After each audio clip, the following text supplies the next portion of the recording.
तो नमस्कार, मैं आपका दोस्त आपके साथ संजीव प्रताप एक बार फिर हाजिर हूँ। आज मैं नेचुरोपैथी की तलाश में पहुंचा हूँ डॉक्टर राम सिंह जी के पास में। स्वागत है हमारे स्टूडियो में। Thank you sir, thank you. अच्छा डॉक्टर साहब, मैं जानना चाहता हूँ, हमारे दर्शक जानना चाहेंगे कि आप नेचुरोपैथी में कितने समय से काम कर रहे हैं? देखिए, नेचुरोपैथी से पहले बताना चाहूँगा कि मैं एक BSNL से रिटायर्ड ऑफिसर हूँ। यस। उसके बाद वकालत की, फिर ये मेडिकल लाइन में आया जी, और मैंने आयुर्वेद को भी पढ़ा जी। और नेचुरोपैथी में मैं DNYS हूँ। मैं योग भी जानता हूँ। इस लाइन में मैं करीब 5 साल से आया हूँ। 5 साल हो गए आपको। तो आपको कैसे नेचुरोपैथी के बारे में जानकारी, कैसे आपको एक जिज्ञासा कैसे हुई कि आप नेचुरोपैथी के बारे में जानें, इसके कोर्स करें DNYS? देखिए, ये हम आपको बताते हैं कि एक श्लोक है, 2 लाइनें हैं कि चित्त जल पावक गगन समीरा, पंच तत्व से बना शरीरा। अच्छा। सभी लोग जानते हैं शरीर 5 तत्वों से बना है। जी। 5 तत्व आप जानते हैं, आकाश है, पृथ्वी यानी मिट्टी है, जल है, वायु है और अग्नि। अग्नि में सूर्य से प्राप्त होती है। जिस तरह शरीर हमारा 5 तत्वों से बना है, उसी तरह से इन 5 तत्वों से प्राकृतिक चिकित्सा में इलाज हो जाता है। प्राकृतिक। तो आपने अपने जीवन में अनुभव खुद से प्रैक्टिकल किया है नेचुरोपैथी का? मैंने खुद भी किया और उसके बाद मैंने ट्रेनिंग भी ली और ट्रेनिंग लेने के बाद पाया कि सभी लोगों को जी प्राकृतिक चिकित्सा से इलाज करना चाहिए। प्राकृतिक चिकित्सा से इलाज सभी लोग को करना चाहिए। तो अभी जैसे हम देखते हैं, बड़े बड़े हॉस्पिटल्स हैं, बड़े बड़े डॉक्टर्स हैं, नई नई तरह की बीमारियां आ रही हैं और नई नई तरह की दवाइयां आ रही हैं। तो उसके विचार में आपका क्या कहना है? देखिए, इस समय इतनी बीमारियां हैं, कहने को है कि 3.5 लाख बीमारी फिर से महसूस की गई हैं। 3.5 लाख उसके दवाइयां भी निजात की गई हैं, उसको ईजाद की गई हैं, उसको खोजी गई हैं। लेकिन फिर भी बीमारी बढ़ती जा रही हैं और दवाएं कम होती जा रही हैं। इसका मात्र कारण है हमारा जीवन प्रकृति के साथ नहीं है। प्राकृतिक चिकित्सा मतलब होता है प्रकृति के साथ रहना, प्रकृति से मिलजुल के रहना और जीवन यापन करना। अच्छा, तो नेचुरोपैथी का मतलब है प्रकृति के अनुसार अपने आप को जीना। तो अगर कोई नेचुरोपैथी से जुड़ा व्यक्ति है तो कुछ उसकी उम्र सीमा करती है, किस समय तक नेचुरोपैथी में आ सकते हैं, या कुछ उम्र की लिमिटेशन है कुछ? देखिए, कुदरत के हिसाब से आदमी पैदा होते ही नेचर में पैदा होता है, नेचर के साथ ही रहता है, मरते वक्त भी नेचर में रहता है। यदि हमारा दिनचर्या खान पान प्रकृति के साथ हो, जी, शुद्ध चीज़ें हम इस्तेमाल करें और प्रकृति के नियमों के अनुसार चलें, जी, तो हम बीमार नहीं हो सकते। बहुत कम बीमार होंगे, बहुत कम बीमार होंगे। तो अगर सरल भाषा में हम अपने दर्शकों को बताना चाहें, नेचुरोपैथी क्या है? नेचुरोपैथी प्रकृति के साथ जीने की एक कला है। जी। जो व्यक्ति प्रकृति के नियमों में मानता है, यस, वो निरोगी रह सकता है। निरोगी रह सकता है, जी। निरोगी रह सकता है मतलब एक व्यक्ति है जो अभी स्वस्थ है, अभी अगर नेचुरोपैथी के अनुसार अपना जीवन व्यतीत करेगा, नेचुरोपैथी की जीवन शैली अपने जीवन में लाएगा, तो आने वाला कल में वो स्वस्थ रह सकता है। और जो आज अभी अस्वस्थ है, किसी तरह के रोग का शिकार है, तो वो नेचुरोपैथी में अपने आप को क्या सही कर सकते हैं?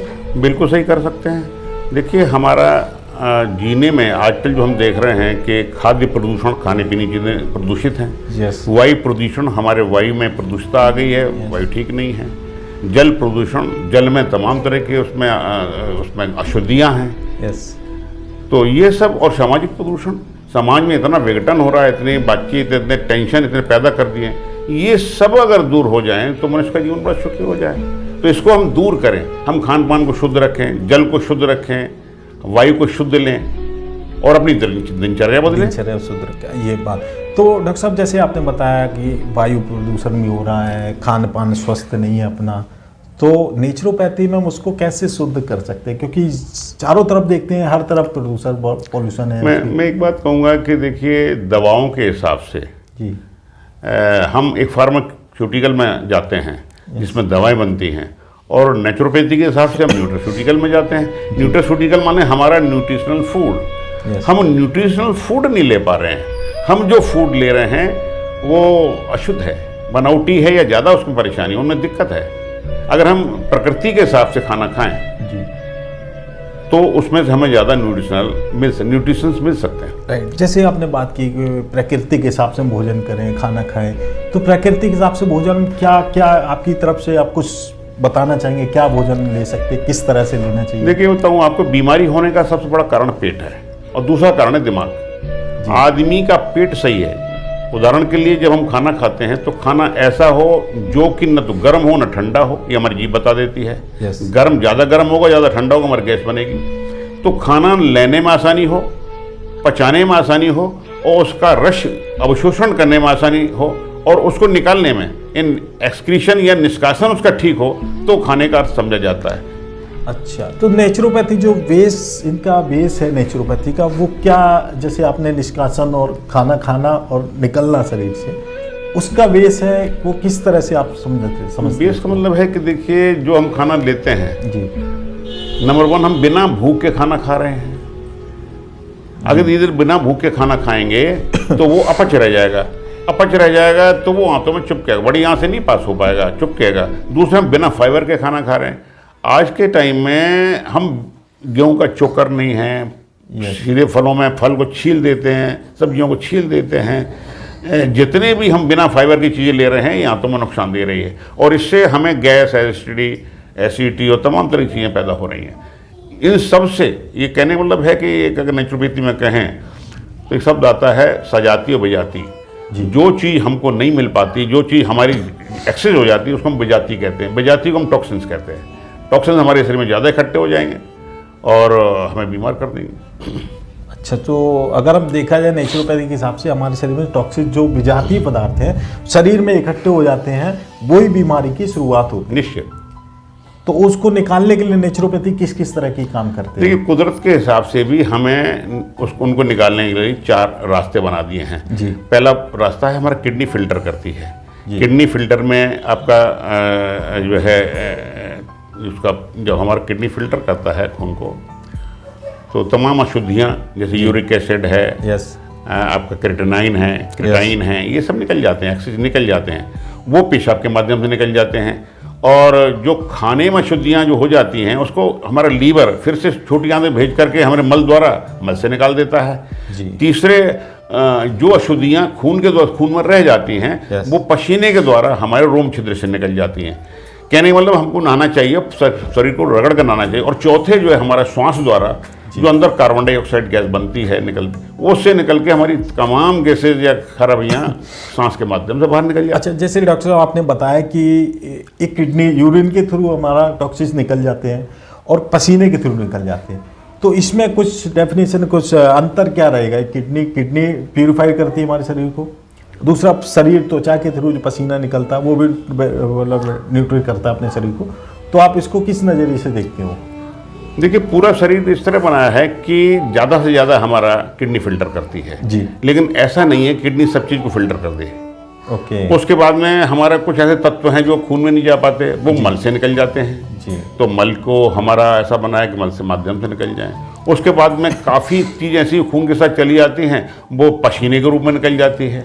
आप देखेंगे पसीने से निकल रही अशुद्धियाँ और किडनी से निकलती है अशुद्धियाँ, दोनों करीब करीब बराबर आती हैं। तो पसीना भी एक माध्यम है शरीर का जिसे निकाल दे, और चौथे आपके जो है श्वास से आप बाहर निकालते रहते हैं। अच्छा, जैसे डॉक्टर साहब ने बताया कि पसीना के माध्यम से हमारे कई टॉक्सिक जो विजातीय पदार्थ है जो हमारे शरीर से बाहर निकलते हैं, लेकिन आज के इस भाग दौड़ वाली दुनिया में देखते हैं हर तरफ टेक्नोलॉजी का इस्तेमाल और जगह जगह लोगों ने एसी लगा रखी, तो एसी लगाने वाला व्यक्ति को उसका पसीना निकलते ही नहीं है, तो क्या वो आने वाले समय में बीमारी को बुलावा दे रहे हैं? निश्चित निश्चित। एसी में सोने का मतलब है नंबर 1 एक तो कमरे के अंदर की ऑक्सीजन को कंज्यूम करता। आप खुद कंज्यूम कर रहे हैं और आप एसी कंज्यूम कर रहे हैं, क्योंकि कोई भी ऑपरेटर जब चलता है तो ऑक्सीजन को कंज्यूम करता है, तो डबल आपकी ऑक्सीजन कंज्यूम हो रही है। दूसरे आपका पसीना सूख रहा है, जो अशुद्धियाँ आपके पसीने का माध्यम से निकलनी है वो रुक जाती हैं, तो एसी में आप बीमार हो जाएंगे। और तीसरा जो आप जैसे ही बाहर आते हैं बाहर का वातावरण वेरी करता है, आप ठंड से निकलना बाहर गर्मी है, ये भी आपके शरीर पर असर डालता है और आप बीमार हो जाते हैं, तो एसी ठीक नहीं। तो ये जो एसी जो लगाते हैं, यूज करते हैं, एक तरह से प्रकृति को कृत्रिम क्रिया से अपने शरीर को सुविधाएं देते हैं, और किसी ने कहा है कि जितनी सुविधाएं मिलती हैं उतनी दुविधाएं हमारे पास आती हैं। सुविधा क्या, पैसे का गलत ज़्यादा इस्तेमाल है, क्योंकि एसी उन लोगों के लिए है जो घर में भी एसी है, कार में भी एसी है, ऑफिस में भी एसी है, एसी में रहना चाहते हैं, या हाई टेम्परेचर पर बने हुए हैं और ये सब सुविधाएं, तब तो ठीक है। अच्छा। लेकिन यदि आप ये देखेंगे कि यदि आपका शरीर पानी मांगता है, क्योंकि पानी से आपका शरीर ठंडा हो जाता है, जो एसी के बराबर है। राइट। लोग कितना पानी पीते हैं? नहीं पीते। पानी पीते रहें, कितनी गर्मी हो, हम बिल्कुल ठीक हो जाएंगे। तो ये सब दिखावा है। जिनके पास पैसा है वो एसी का मिसयूज करके ज़्यादा बीमार रहते हैं। और कहने को ये सुना गया है, आप देखते भी होंगे कि पैसे वाले ज़्यादा बीमार होते हैं बजाय मजदूर के। क्योंकि पैसे वाले इसलिए बीमार होते हैं, प्रकृति से हट के वो अपने कृत्रिम दुनिया में फंसे रहते हैं। उनको अपना टॉक्सिस कैसे निकालना, पसीना का महत्व क्या है, उनको पसीना निकलना एक गंदगी लगता है, उनको मतलब एक छोटापन लगता है कि पसीना हमारे आ रहा है ये। अच्छा डॉक्टर साहब, मैं जानना चाहूँगा, आपने कुछ पेशेंट हैं आपके जिनसे मेरी मुलाकात हुई है, आपने उनको कैंसर भी, डायबिटीज, आपने अपने नेचुरोपैथी के अनुसार उनको ठीक किया है। निश्चित किया। तो वो उनके बारे में कुछ बताना चाहेंगे आजकल, क्योंकि हर चौथा आदमी डायबिटीज़ का शिकार होता जा रहा है, तो आप उनको कैसे स्वस्थ रहने की सलाह देंगे? क्या आपके पास कौन से नेचुरोपैथी में उपचार हैं जो आप उनको बताना चाहेंगे? देखिए, डायबिटीज़ एक ऐसा रोग है जो यहाँ की खान पान शैली खराब हो गई है। और मैं ये कहूँगा कि अगर आप डायबिटिक नहीं होना चाहते तो सबसे पहले तीन सफ़ेद चीज़ें त्याग दीजिए, कम कर दीजिए। 3 सफ़ेद चीज वो क्या जैसे है? नमक है, सोडियम ज़्यादा होता है, आपका चीनी है और दूध है। दूध? जी यस। दूध कुछ हद तक मनुष्य को लेना चाहिए, कुछ हद तक, मतलब ये दूध बच्चों को फ़ायदा करता है या बूढ़ों को फ़ायदा करता है। लेकिन दूध में जो कोलेस्ट्रॉल है, जो चर्बी है, जो फैट है, यस, वो एक्सेस फैट हमारे शरीर को नुकसान करती है। ये शरीर में जमती है और हमारे लंग्स या हमारे उसको हार्ट को ख़राब करती है, हमारी धमनियों को रोकती है। तो डॉक्टर साहब, जैसे कि आपने बताया चीनी और नमक को भी दूर कर देना चाहिए, निश्चित। तो इनका सब्स्टिट्यूट क्या है, ऑप्शन क्या है? क्योंकि पृथ्वी का जो नमक है उसका स्वाद के बिना सारा खाना अधूरा है होना। देखिए, नमक स्वाद के साथ भी नमक का मुख्य काम है खाने को एसिडिक करना। यस। और नमक में ये कोशिश करें कि चूँकि सोडियम क्लोराइड है, इसमें 100% आपका इसमें जो है इसमें आता है सोडियम क्लोराइड में आपका सोडियम, और उसी की जगह आप नमक ले सकते हैं पोटेशियम क्लोराइड, जैसे आप सेंधा नमक जिसको बोलते हैं। काला नमक भी ले सकते हैं, क्योंकि काला नमक की सोडियम की मात्रा घट जाती है। जो काला नमक में अरहर मिला करके और समुद्री नमक मिला के बनाते हैं, तो उसमें मात्रा घट जाती है। पोटेशियम क्लोराइड में 85% आपका सोडियम क्लोराइड है। अच्छा, तो जैसे डॉक्टर साहब ने बताया सफ़ेद जहर है नमक, तो इसको अपनी रसोई से बिल्कुल तरीके से हम निकाल दें, उसकी जगह पे हम सेंधा नमक का इस्तेमाल कर सकते हैं। सेंधा नमक कोई साइड इफेक्ट कुछ नहीं है सेंधा, तो प्राकृतिक चिकित्सा में सेंधा नमक यूज करते हैं। बहुत अच्छा। अच्छा, कैंसर के बारे में आप क्या बताना चाहें? आजकल कैंसर भी बहुत हो रहा है लोगों को। कैंसर बहुत ज़्यादा फैला रहा है और कैंसर के 3 मुख्य बड़े कारण हैं जी। कैंसर गरीब देशों में ज़्यादातर प्लास्टिक के बर्तन या प्लास्टिक के जो थैली या प्लास्टिक के सामान जो ले रहे हैं, इस्तेमाल करते हैं। हकीकत में क्या है कि प्लास्टिक जो है किसी विशेष टेम्परेचर पर जाकर के रसायन छोड़ देती है। यस। तो उससे करीब माना गया है कि 32 तरह का कैंसर हमें प्लास्टिक से हो रहा है। दूसरे हमें अल्मोनियम से कैंसर हो रहा है। जो लोग अल्मोनियम के बर्तन में खाना पकाते हैं, गर्म करते हैं, एक विशेष टेम्परेचर पर अल्मोनियम से रसायन छूटता है, ओके, चला जा रहा है। तो डॉक्टर साहब, जैसे हम देखते हैं आज के टाइम में नेचुरोपैथी बहुत उभर के आ रही है, जो हम कह सकते हैं पिछले ज़माने में हमारे पास थी, हम उसी से स्वस्थ होते रहे, पूर्वज हमारे बुजुर्गों ने इसी का इस्तेमाल करके स्वस्थ रहे। लेकिन आज के टाइम में एलोपैथिक बहुत हाई टेक्नोलॉजी में आगे जा रही है ना। तो अब हम लोग जो नेचुरोपैथी में काम कर रहे हैं, लोगों को जागरूक करने का काम कर रहे हैं, उसमें आपका क्या कहना है? लोग कैसे जागरूक हो सकते हैं और किस तरह से? मैं कहूँगा कि एलोपैथी में अंग्रेजी में जितनी दवाइयाँ बढ़ी हैं उससे ज़्यादा बीमारियाँ भी बढ़ी हैं जी। और चूँकि इसमें से केमिकल्स को मिलाया जाता है, जैसे हम कहते हैं विषाक्त कहते हैं, ये केमिकल मिलने से इसके साइड इफ़ेक्ट बहुत होते हैं। मैं समझता हूँ कि एलोपैथी तुरंत रिलीफ देने के लिए ठीक है, ऐसी बात नहीं है, ठीक है, लेकिन एक लंबे समय तक लेना एलोपैथी का ठीक नहीं है उसका। इसलिए यदि आप नेचर के साथ रहते हैं और हम खाद्य को, अपना खान पीन को संभाल लेते हैं, जैसे एक उदाहरण दूँ आपको कि आज का आदमी इतना आलसी हो गया है कि सुबह सूरज निकलने से पहले उठ नहीं पाता। जब सूरज निकलने से पहले उठेंगे तो आप पैदल चल के, घूम के, सैर करके आप ऑक्सीजन ज़्यादा ले पाएंगे।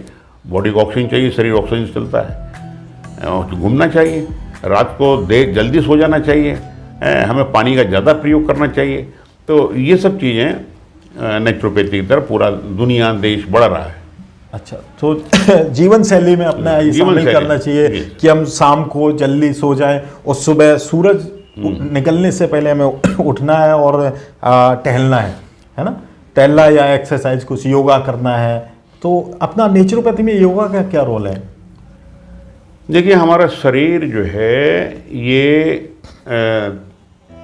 तंत्रों से, तंत्र माने ये जो हमारा तंत्र सिस्टम है, नसें जैसे हम कहते हैं, धमनी और शिराएं जी, इन्हीं पर ज़्यादा डिपेंड करता है। यदि हमारे पूरा शरीर देखिए, जैसे एक मोटे तौर पर कहूँ, रावण है, रावण में खपच्चियाँ ना हो तो रावण का अस्तित्व नहीं है। रामलीला मैदान में रावण है, खपच्चियाँ ना हो तो कोई अस्तित्व नहीं है उसका, खड़े नहीं हो सकता। ऐसा हमारा शरीर नसों के माध्यम से खड़ा है। ये नसें हमारी कमज़ोर हो जाएंगी तो हम खड़े नहीं हो सकते, हम टेढ़े मेढ़े हो जाएंगे, हमें चलने में दिक्कत आई, बैलेंस खराब हो जाएगा। तो हमें नसों को सही करने के लिए योग क्रियाएं अपनानी पड़ेंगी। हर बीमारी के लिए योग में हर तरह के योग हैं। जैसे 32 योग हैं जी, तो 32 योग इस्तेमाल करें, आप बिल्कुल फिट रहेंगे, बिल्कुल फिट रह सकते हैं इससे। अच्छा डॉक्टर साहब, मैं लास्ट टाइम आपके स्टूडेंट, एक क्लास आपकी चल रही तो उसको मैंने देखा, तो आप एक टॉपिक चल रहा था आपका, हम दवाइयों और बीमारियों से डरे नहीं। तो आप जो सिखा रहे थे बच्चों को कि अपने शरीर के बारे में जानो, हमारा कौन सा अंग किधर है, कैसे काम करता है, इसमें कितने विटामिन होते हैं, कैसे ज़रूरत पड़ती है, क्योंकि मेरे को बहुत अच्छा लगा था आपका वो सीजन सुन के। तो उसमें क्या होता, अवेयरनेस लोगों के अंदर आ रही थी। तो कि आज के टाइम में क्या है, आदमी को, इंसान को मालूम नहीं है उसके शरीर कैसे काम कर रहा है, उसके शरीर में कौन कौन से पार्ट्स हैं, उनमें क्या क्या नुकसान है, उनको क्या ज़रूरत है, जो आप उस दिन अपने नेचुरोपैथी क्लास में बता रहे थे लोगों को।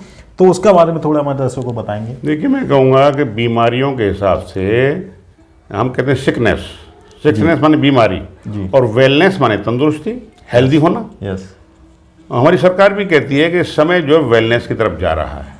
यदि आप अवेयर नहीं होंगे प्रकृति के लिए, प्रकृति चिकित्सा की तरफ, वेलनेस की तरफ जा रहे हैं, नहीं तो आप इतने बीमार हो सकते हैं कि आपको मतलब हो सकता है आप ठीक ना हो पाएँ। तो मैं ये कहूँगा कि हमारे जितने भी अंग हैं, इन अंगों को हमें न्यूट्रिशनल फूड चाहिए।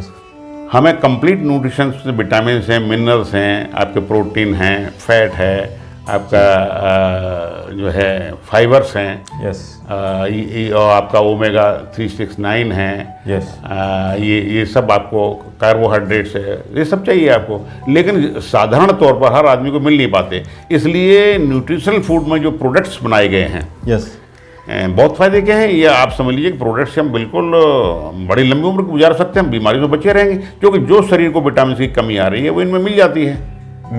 अच्छा डॉक्टर साहब, जैसे कि आपने बताया कि हमारे शरीर में विटामिन ई चाहिए, और वातावरण भी बहुत दूषित होता जा रहा है, फल हमें उस तरह के नहीं मिल पा रहे, हमें सब्जियाँ उस सही से शुद्ध सब्जी नहीं मिल पा रही, तो उसके पास, आपके पास क्या प्रोडक्ट है जिसको आपने लोगों को? देखिए, ज़्यादा से ज़्यादा हम प्रिकॉशंस बरत सकते हैं जी। उसके लिए जो सब्जियां हैं, सब्जियां आप लाएं और उसको गुनगुने पानी से धोएं, उसको धो करके इस्तेमाल करें। आप सब्जियां पकाएं तो उसके छिलके को कम इस्तेमाल, मतलब ज़्यादा निकालें नहीं, छिलके, जो जस्ट छिलके के नीचे प्रोटीन होता है, अच्छा प्रोटीन होता है, हाँ, तो उसको इस्तेमाल कर। पानी है, पानी आप डायरेक्ट ले सकते हैं, नीचे सबमर्सिबल पंप का ले सकते हैं, या जो गवर्नमेंट सप्लाई उसको देखें, फिल्टर लगा सकते हैं आप, लेकिन आरओ मत लगाइए, क्योंकि आरओ से हमारे उसके मिनरल्स कम हो जाते हैं और फिर बीमार हो जाता है। तो उसी हवा का, जहाँ तो ऑक्सीजन का मामला है, आप खुली हवा में रहें। आप आजकल एक चीज़ और बता दूंगा आपको, 2 बीमारियां बहुत तेजी से बढ़ रही हैं। एक तो घुटने की अर्थराइटिस बहुत बड़ी है पूरे देश में। मात्र कारण क्या है कि स्त्री पुरुष दोनों ही अपने अंगों को सूर्य के सामने प्रदर्शित नहीं कर पाते। कहने का मतलब है कि जो हमें विटामिन डी से हमारी हड्डियां मजबूत होती हैं, वो विटामिन सुबह गर्मी में 9 बजे तक और जाड़ों में 11 बजे तक सूर्य की रोशनी से मिलता है, क्योंकि सूर्य की रोशनी में उस समय पराबैंगनी किरणें आती हैं, अल्ट्रावायलेट किरण हमारे शरीर में रसायन करके विटामिन डी बनाती है। 50% विटामिन से हम क्या करते हैं, वो विटामिन जब हमारे शरीर में जाता है तो वो विटामिन कैल्शियम और फॉस्फोरस को रोक लेता है, जो हड्डियों को मजबूत करता है। तो इसकी कमी से कैल्शियम हमारा निकल जाता है, पेशाब में चला जाता है, कैल्शियम और फॉस्फोरस निकल जाता है, तो हमारा शरीर कमज़ोर होता है, हमारी हड्डियाँ कमज़ोर होती जा रही हैं। तो ये सब चीज़ें, तो विटामिन डी चाहिए, हाँ, विटामिन डी की बहुत ज़रूरत है। विटामिन B12 ये बहुत ज़रूरी है, विटामिन B12 में भी दिक्कतें आती हैं। तो ये ज़्यादातर जो है विटामिन अंकुर चीज़ों से मिलता है। हम अंकुर चीज़ों की वजह चाय पी रहे हैं जिससे गैस एसिडिटी बढ़ रही है। अच्छा डॉक्टर साहब, आपने नेचुरोपैथी को बढ़ावा देने के लिए नेचुरोपैथी के बारे में आप जगह जगह लोगों को अवेयरनेस करते हैं, आपके कई वीडियो भी देखे हैं, कई जगह आपको फेस टू फेस मुलाकात हुई, आप लोगों को नेचुरोपैथी के बारे में जानकारी देते हैं, तो आपने कुछ इसका अभी बीच में कुछ स्कूल टाइप का कुछ क्लास? जी जी जी, मैंने एक आदित्य प्राकृतिक चिकित्सा यस योग एवं प्रशिक्षण केंद्र, ओके, हाँ, इस प्राकृतिक चिकित्सा से हम लोगों को ठीक करते हैं और साथ में प्राकृतिक चिकित्सा की ट्रेनिंग देते हैं, योग सिखाते हैं, और जो लोग सीख जाते हैं उनको रोजगार भी मुहैया कराते हैं।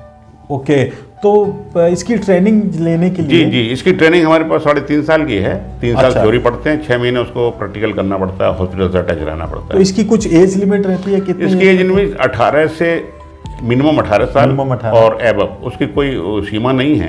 एक 60 सीनियर साल के सिटीजन कोई हो तब भी कर सकते हैं? अब जितना भी क्षमता आपके है। अच्छा, तो नेचुरोपैथी का अगर हम इसके बारे में जानकारी हो जाती है आपके यहाँ से हम सीख लेते हैं नेचुरोपैथी का, तो सबसे पहला फायदा अपने आप को होगा कि अपने आप को स्वस्थ रख लेंगे। आप खुद भी सीखेंगे और लोगों का इलाज भी करते हुए देखेंगे, लोगों का इलाज भी करेंगे। क्योंकि एक ये ऐसी नेचुरोपैथी ऐसी एक जीवन शैली में हम इंटर कर जाते हैं कि हम स्वस्थ रहेंगे, हमारा परिवार स्वस्थ रहेगा, क्योंकि एक कहते हैं ना, सत्य को जान जाओ, सत्य तुम्हें आज़ाद करेगा। हम इन बीमारियों की जड़ों को पहचान जाएंगे नेचुरोपैथी के थ्रू, तो इसके द्वारा हम जब जान जाएंगे हमारे कौन सा रोग किस कारण से हो रहा है, इसका उपचार क्या है, वो भी प्राकृतिक उपचार क्या है, तो हम खुद स्वस्थ रहेंगे, हमारे जो बच्चे होंगे वो भी स्वस्थ रहेंगे, और जो हमारे घर में बूढ़े बुजुर्ग या हमारा कोई रिश्तेदार, कोई जान पहचान है, उनको भी हम स्वस्थ रखने में मदद कर सकते हैं नेचुरोपैथी के थ्रू। तो एक तरह से देखा जाए समाज सेवा भी कहला सकते हैं इसको। समाज सेवा भी है। तो मैं सभी लोगों से यही कहूँगा कि आपको यदि नेचुरोपैथी और योग सीखना है तो मेरे आदित्य प्राकृतिक चिकित्सा योग एंड प्रशिक्षण केंद्र में आए। ये गाजियाबाद में अवंतिका में है, और मेरा नंबर है 8368169396।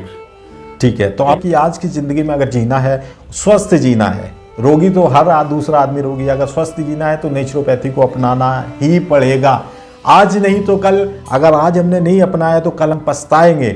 ध्यान रखना इस बात को, आज हमने नेचुरोपैथी को नहीं अपनाया, कल हम पछताएंगे। डॉक्टर साहब की कोशिश ये है कि जिन गलत कारणों से, मतलब कहने का जिन प्रकृति के नियमों को हमने उल्लंघन किया है और उसके कारण हम आज रोगी बने हैं, अगर उन प्रकृति के नियमों का सही से पालन कर लिया जाए तो हम स्वस्थ भी बन सकते हैं। रखा है बहुत अच्छा डॉक्टर साहब, आपका बहुमूल्य समय देने के लिए हमको बहुत बहुत आपका धन्यवाद करते हैं, और आप सभी का स्वागत करते हैं अपनी चैनल में। अगर कोई आप नेचुरोपैथी से जुड़े कोई भी आपके विचार हैं तो आप हमसे संपर्क कर सकते हैं। आप अपना वीडियो के माध्यम से हम आपके पास पहुंच जाएंगे, और आपका जो जन संदेश होगा वो लोगों तक अवेयरनेस करने के लिए हम हमेशा आपके लिए तैयार हैं। धन्यवाद। मैं हूं डॉक्टर राम सिंह माहौर, मेरा नंबर है 8368169396। किसी भी असुविधा के लिए, किसी भी बीमारी और जानकारी के लिए, किसी भी प्रोडक्ट के लिए आप सीधा रिंग कर सकते हैं। और हमारे हैं डॉक्टर